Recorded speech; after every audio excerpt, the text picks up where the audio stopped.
नमस्कार दोस्तों, Devganga online coaching platform पे आपका स्वागत है। हम बात कर रहे हैं पॉलिटी संविधान में, और संविधान में हमारा टॉपिक चल रहा था राष्ट्रपति।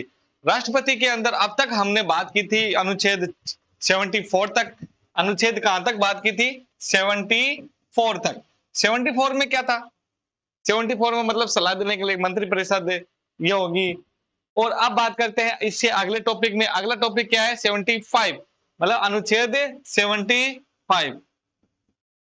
अनुच्छेद 75। अनुच्छेद 75 क्या कहता है? 75 देख लो जरा, सुनना। मैं अभी आपको बता देता हूं। अनुच्छेद 75 क्या कहता है कि राष्ट्रपति प्रधानमंत्री की नियुक्ति करेगा। मतलब 75 क्या कहता है? राष्ट्रपति प्रधानमंत्री की क्या करेगा? नियुक्ति करेगा। और राष्ट्रपति प्रधानमंत्री की नियुक्ति करेगा तथा प्रधानमंत्री के परामर्श पर अन्य मंत्रियों की नियुक्ति करता है। तथा प्रधानमंत्री के परामर्श क्या करेगा राष्ट्रपति? हम लिखेंगे यहां पर राष्ट्रपति के द्वारा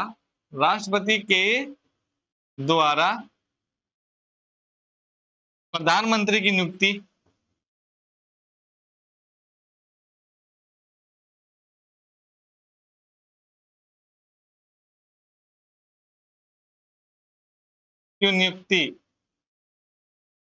प्रधानमंत्री की नियुक्ति की जाती है तथा प्रधानमंत्री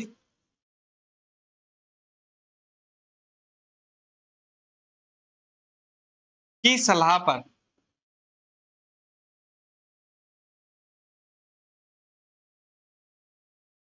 अन्य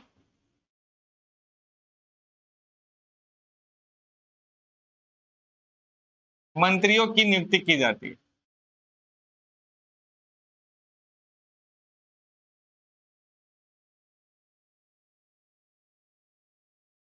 जरा ध्यान देना मेरी बात को। मैं यहाँ पे एक नोट लगा के लिख रहा हूं अच्छी तरह से।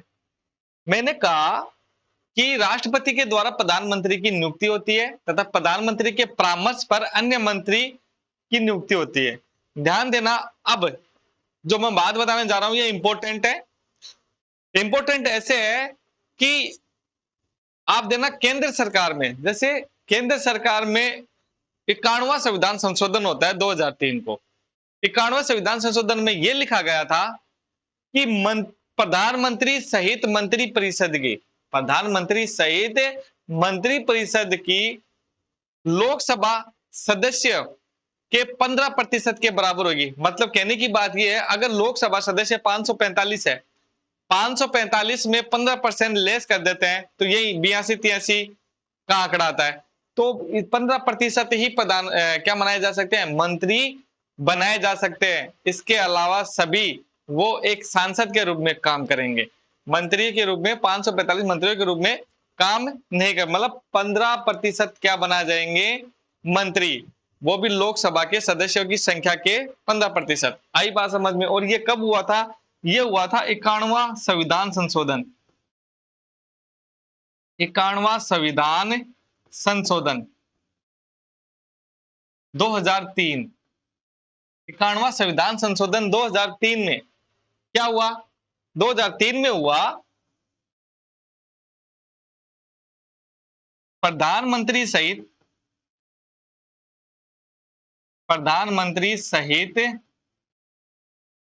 अन्य अन्य मंत्रिपरिषद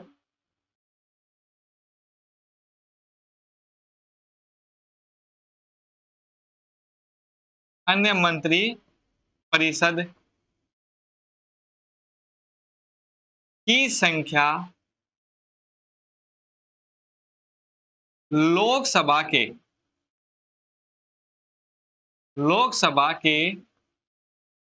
सदस्यों,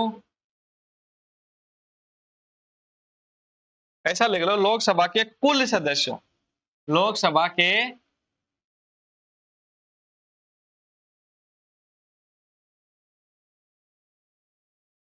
कुल सदस्यों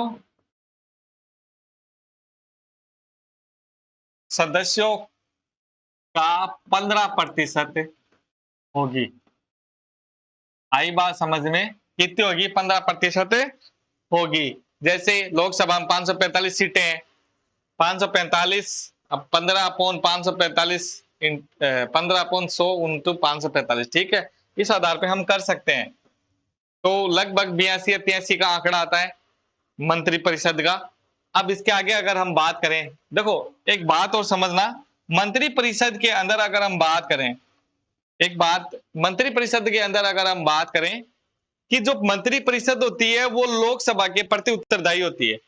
जो मंत्री परिषद, मतलब कुल मंत्री परिषद की बात कर रहा हूं, मंत्री परिषद जो होती है वो लोकसभा के उत्तरदायी होती है। लेकिन केवल अगर मंत्री व्यक्तिगत रूप अगर हम देखा जाए तो वह राष्ट्रपति के प्रसाद पर्यंत पर रहता है। या अगर हम लिखें, क्या लिखें यहां पर? यहां लिखते हैं कि मंत्री परिषद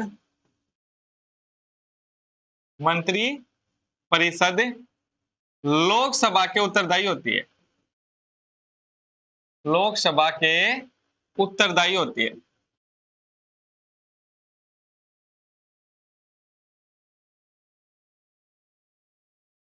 लेकिन मंत्री व्यक्तिगत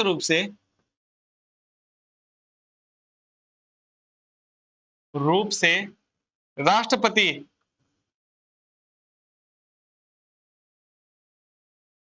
के प्रसाद पर्यंत पर रहता है।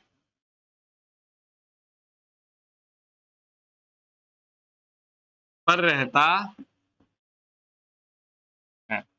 आगे अगर हम बात करें, आगे अगर हम बात करते हैं कि यदि कोई मंत्री किसी भी सदन का सदस्य नहीं है तो इसी आर्टिकल 75 में बात है, यदि कोई मंत्री किसी भी सदन का सदस्य नहीं है तो उसे 6 महीने के अंदर अंदर कोई भी सदन का सदस्य निर्वाचित होना जरूरी है। क्या लिखेंगे? यदि कोई मंत्री किसी भी सदन का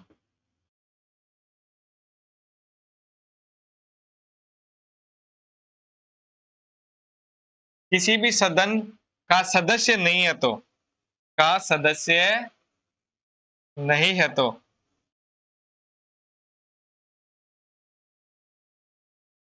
नहीं है तो उसे 6 माह के अंदर 6 माह के अंदर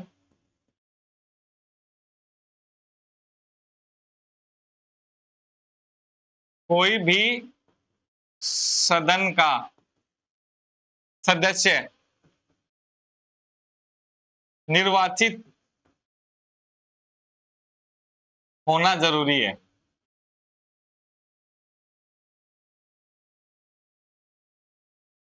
ठीक है, 6 माह के अंदर अंदर उसे किसी भी सदन का सदस्य निर्वाचित होना जरूरी है। यह बात हो गई यहां तक। और एक और बात कहूं, अगर मंत्रियों की जो वेतन भत्ते होते हैं वो संसद निर्धारित, मतलब संसद ही निर्धारित करती है। यानी मंत्रियों के वेतन भत्ते क्या कौन निर्धारित करेगी? संसद निर्धारित करेगी। यहां पर लिख सकते हैं मंत्रियों के वेतन भत्ते संसद निर्धारित कर रही है, संसद निर्धारित करती है। ठीक है, अगले में चलते हैं। अगला क्या कहता है? आर्टिकल 75 हो गया। अब हम बात करते हैं अनुच्छेद 76। अनुच्छेद क्या है? 76। अनुच्छेद 76। 76 क्या बोलता है? 76 बोलता है महान्यायवादी।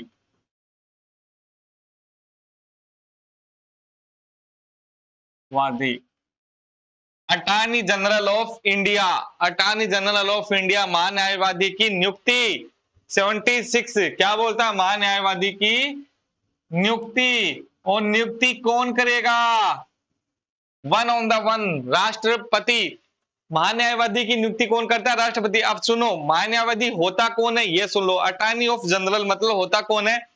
यह है भारत देश का, यह देश का क्या होता है, एक तो कानूनी सलाहकार होता है, देश का क्या होगा, कानूनी सलाहकार। यह देश का प्रथम विधि अधिकारी होता है जिसकी नियुक्ति कौन करता है, राष्ट्रपति करता है। यह देश का प्रथम विधि अधिकारी होता है जो जिसकी नियुक्ति राष्ट्रपति करता है। इसका काम क्या होता है, देश के मुकदमे को लड़ना, देश के मुकदमों को लड़ना। इसकी योग्यता क्या होती है, योग्यता होती है यह सुप्रीम कोर्ट के जज के बराबर होता है, यह सुप्रीम कोर्ट के क्या होता है, जज के बराबर योग्यता होनी चाहिए। प्लस यह राष्ट्रपति के प्रसाद पर्यंत पे रहता है, राष्ट्रपति के प्रसाद पर्यंत पे रहता है। प्लस अगर राष्ट्रपति की नजर में कोई व्यक्ति विधि का जानकार होता है, कानूनी का जानकार होता है, तो उसे भी वह क्या बना सकता है, महान्यायवादी, अटॉर्नी जनरल ऑफ बना सकता है। तो अपन लिखना प्रारंभ करेंगे, महान्यायवादी। महान्यायवादी क्या लिखेंगे, इसमें लिखो महान्यायवादी देश केंद्र सरकार का विधि व कानूनी सलाहकार, क्या लिखेंगे। और वैसे हम बात सकते हैं केंद्र सरकार का वकील भी बोल सकते हैं हम, केंद्र सरकार का वकील व कानूनी सलाहकार, कानूनी सलाहकार, ठीक है। देश का प्रथम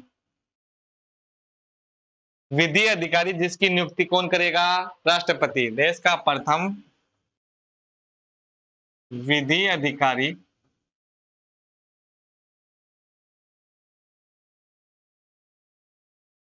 जिसकी नियुक्ति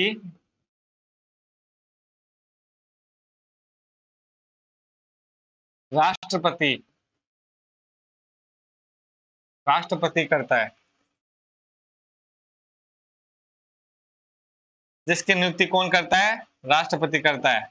आगे देखो, अगर हम इसकी योग्यता की बात करें, योग्यता में बात करें, सुप्रीम कोर्ट के जज के बराबर,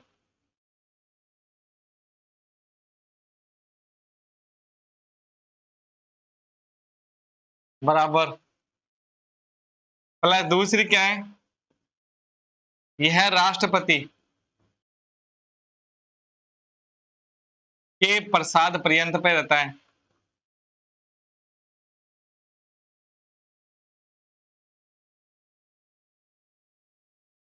यह राष्ट्रपति के प्रसाद पर्यंत पर रहता है। तीसरा क्या है, तीसरा हम लिख सकते हैं इसके अंदर, यह केंद्र सरकार के, यह केंद्र सरकार के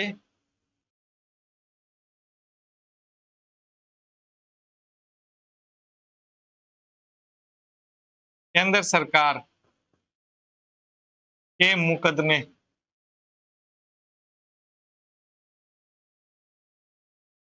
लड़ता है, ठीक है। यह केंद्र सरकार के मुकदमे लड़ता है, यह एक विधि अधिकारी होता है।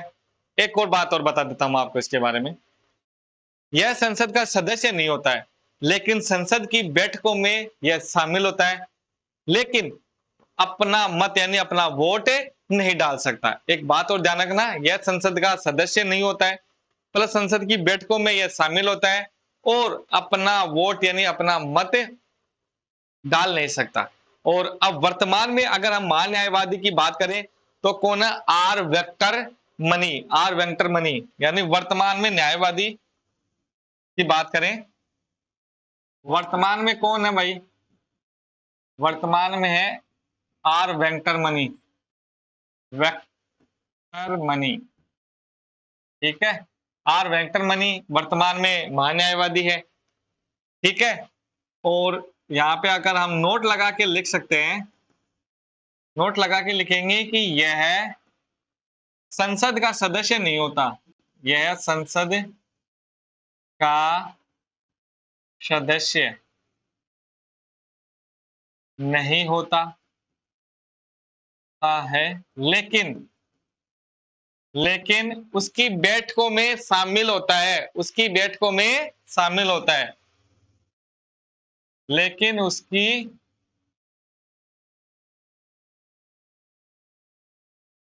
बैठकों में शामिल होता है, ले अपना मत नहीं डाल सकता, लेकिन अपना मत नहीं डाल सकता, यह अपना मत नहीं डाल सकता। आई बात समझ में? संसद का सदस्य नहीं होता है, फिर भी उसकी बैठकों में शामिल होता है, यह अपना मत उसमें डाल नहीं सकता। अब आता है आर्टिकल, अगला आर्टिकल क्या? स्वतंत्र। स्वतंत्र क्या कहता है? संघ सरकार की जितनी भी कार्य विधि होती है वह राष्ट्रपति के नाम से होती है या राष्ट्रपति में निहित होती है, ऐसे भी हम बोल सकते हैं। संघ सरकार की जितनी भी कार्य विधि होगी वह राष्ट्रपति के नाम से होगी, यानी राष्ट्रपति के निहित होगी। और राष्ट्रपति मंत्रियों के कार्य को आवंटन करता है, राष्ट्रपति मंत्रियों के कार्य को आवंटन करता है। क्या लिखेंगे हम अगले इसके अंदर? अनुच्छेद क्या है? स्वतंत्र। स्वतंत्र क्या बोलता है? लिखो अनुच्छेद स्वतंत्र। और अनुच्छेद स्वतंत्र क्या कहता है? अनुच्छेद स्वतंत्र कहता है कि केंद्र सरकार की कार्य विधि राष्ट्रपति में निहित होती है। ठीक है, केंद्र सरकार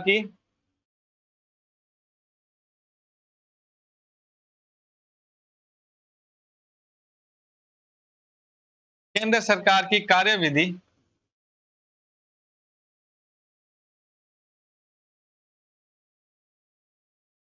राष्ट्रपति के नाम से या निहित होती है। ठीक है, चलती है।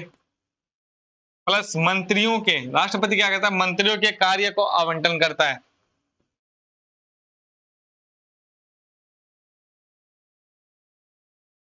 मंत्रियों के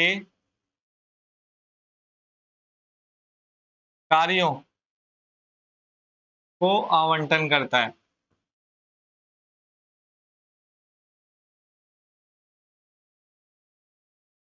मंत्रियों के कार्यों को आवंटन करता है। यह बात हो गई। अब बात करते हैं हम 78 में क्या? प्रधानमंत्री का कर्तव्य। प्रधानमंत्री का कर्तव्य, प्रधानमंत्री का कर्तव्य मतलब प्रधानमंत्री का काम यह होता है कि मंत्री परिषद की जो भी सलाह होती है वह राष्ट्रपति को बताएगा, वह राष्ट्रपति को बताएगा। अगर कोई मंत्री मंत्री परिषद के सामने अपनी सलाह को व्यक्त नहीं करता है तो राष्ट्रपति उसे मंत्री परिषद के सामने उसकी सलाह को व्यक्त करने का आदेश देता है, व्यक्त करने का आदेश देता है। यह आर्टिकल कौन कहता है? आर्टिकल 78 कहता है, 78 कहता है। 78 क्या कहता है? कि प्रधानमंत्री का कर्तव्य होता है कि जो भी मंत्री परिषद सलाह लेती है वह राष्ट्रपति को बताएगा। अगर कोई मंत्री अपनी सलाह नहीं बता पाता है तो राष्ट्रपति उसे आदेश देगा मंत्री परिषद के सामने उसकी अपनी सलाह रखने का। ठीक है, आगे क्या है? 78 क्या बोल रहा है? अनुच्छेद 78। और 78 क्या कहता है? ध्यान दो, 78 कहता है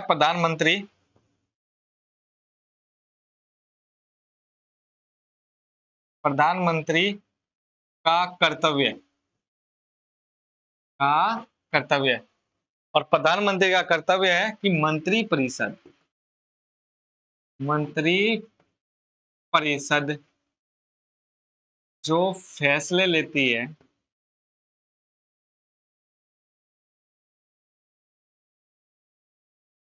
वह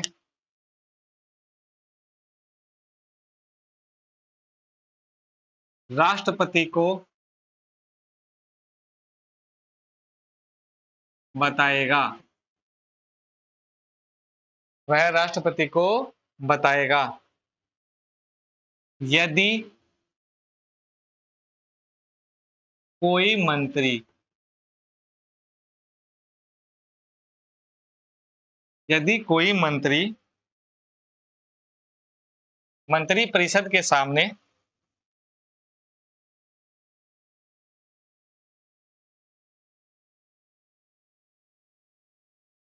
मंत्रिपरिषद के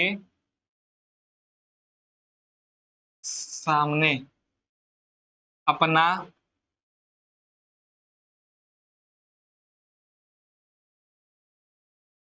फैसला नहीं रख पाता है तो राष्ट्रपति उसे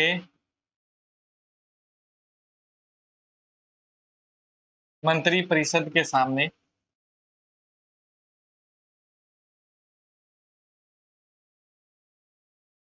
मंत्रिपरिषद के सामने फैसला रखने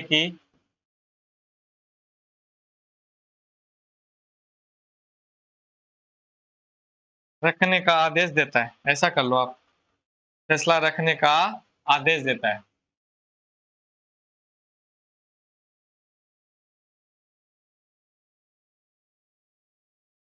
आदेश देता है।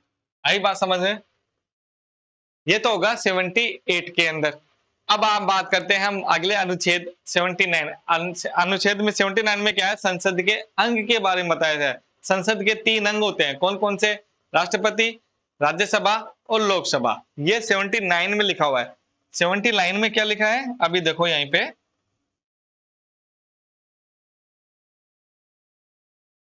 अनुच्छेद 79। और 79 क्या कहता है? 70 कहता है संसद के 3 अंग। संसद के 3 अंग। और 3 अंग कौन कौन से है भाई? 3 अंग है।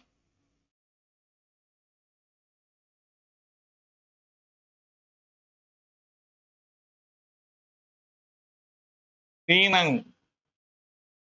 और संसद के 3 अंग कौन कौन से हैं? पहला है राष्ट्रपति। ये 3 अंग जब आपस में मिलते हैं तो ही उसे संसद कह सकते हैं। ये भी बात ध्यान रखना, ठीक है? वरना ये सदन का काम करते हैं। राज्यसभा मतलब राज्यसभा सदन, लोकसभा सदन, ठीक है? राष्ट्रपति, राज्यसभा और लोकसभा, ठीक है? अब अगले अनुच्छेद में 80। 80 ध्यान रखना, इंपॉर्टेंट है। 80 अनुच्छेद 80। 80 क्या कहता है? 80 कहता है कि राज्यसभा के अंदर प्रधानमंत्री सदस्य मनोनीत करता है, निर्वाचित नहीं, मनोनीत। और कितने सदस्य मनोनीत करेगा? 12 सदस्य। यानी 12 सदस्य राज्यसभा के अंदर प्रधानमंत्री मनोनीत करता है। और कौन कौन से क्षेत्र में? कला के क्षेत्र में, साहित्य के क्षेत्र में, विज्ञान के क्षेत्र में, इवन जो ऐसे समाज सेवी जिन्होंने उत्कृष्ट काम किया हो, समाज के अंदर बहुत अच्छा काम किया हो, उनको वह राज्यसभा में क्या करेगा? मनोनीत करता है। क्या करता है? मनोनीत करता है, ठीक है? यहां लिखेंगे हम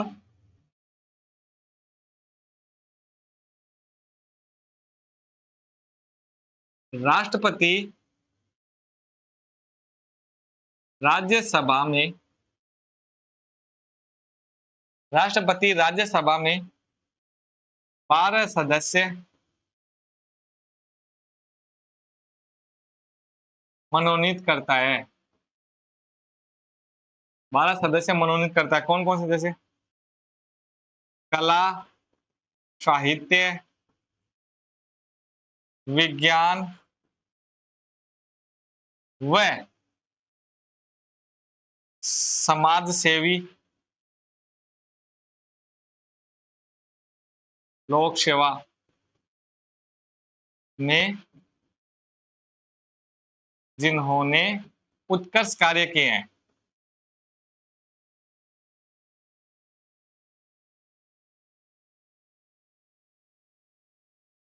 हैं, जिन्होंने उत्कृष्ट कार्य किए हैं। ये बात ध्यान रखना। अब बात अगर हम करें 80, 80 के बाद में अगर बात करें 81, 82, 83, 84, यह राज्य और लोकसभा के अनुच्छेद होते हैं। जब हम संसद पढ़ेंगे, सॉरी, राज्य और लोकसभा के बारे में पढ़ेंगे, तब करेंगे 81, 82, 83, 84। अब हम बात करते हैं 85। 85 क्या है? 85 क्या है कि राष्ट्रपति क्या करता है, संसद में सत्र या अधिवेशन को आहूत करता है, यानी अधिवेशन बुलाता है, या उसका सत्रावसन करता है, या लोकसभा को भंग भी कर सकता है। यह आर्टिकल कौन कहता है? 85 कहता है कि राष्ट्रपति मतलब सत्र को आहूत करता है, अधिवेशन आहूत करना, सत्र को बुलाना या आहूत करना, या उसका सत्रावसन करना, या फिर लोकसभा को भंग भी कर सकता है। तो लिखो अनुच्छेद 85। और अनुच्छेद 85 क्या कहता है? 85 क्या कहता है?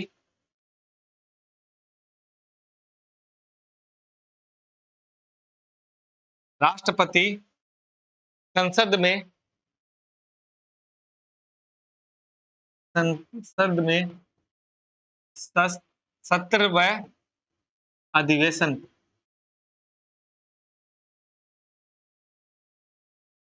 को आहूत करता है, अधिवेशन को आहूत करता है, आहूत करता है, सत्रावसन करता है, सत्रावसन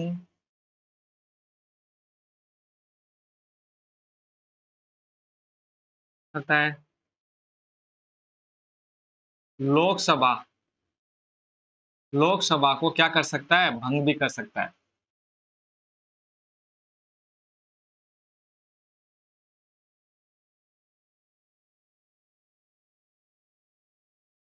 ये हो गया आर्टिकल 85। आर्टिकल 85 और 85 में ये बातें हो गई। और अब आता है आर्टिकल 86। 86 क्या कहता है? अभिभाषण, राष्ट्रपति का अभिभाषण। मान लो 86 में अभिभाषण ये लिखा हुआ है कि यदि कोई संसद के अंदर, यदि कोई सदन के अंदर, सॉरी सदन के अंदर किसी भी विधि के लिए या कोई भी कार्य के लिए क्या हो रहा है, उतार चढ़ाव का काम हो रहा है, तो राष्ट्रपति अपना अभिभाषण के रूप में उस सदन में क्या रखते हैं? पत्र रखते हैं, यानी पत्र भेजते हैं, जिसे उस सदन का उस पद्धति के आधार पर वो कार्य उसे क्या कहते हैं हम? अभिभाषण। क्या कह सकते हैं? अभिभाषण। अनुच्छेद कौन सा है? 86। अनुच्छेद कौन सा है? 86। क्या करेंगे?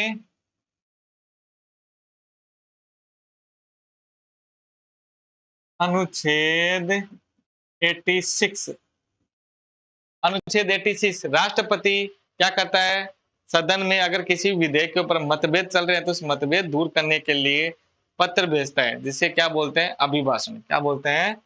अभिभाषण। देखो इसमें हेडिंग डालना है, राष्ट्रपति का अभिभाषण।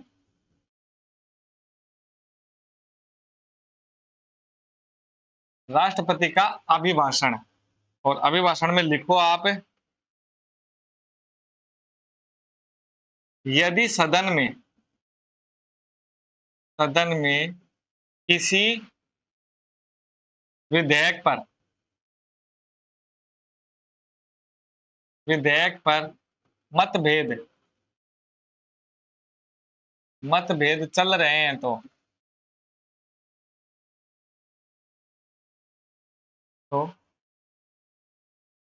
राष्ट्रपति उस मतभेद को उस मतभेद को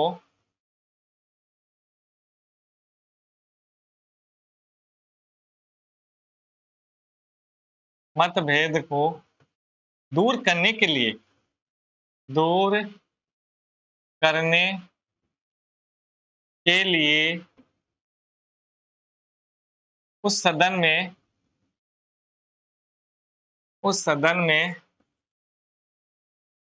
पत्र भेजता है। उस सदन में क्या भेजता है? पत्र भेजता है, जिसे अभिभाषण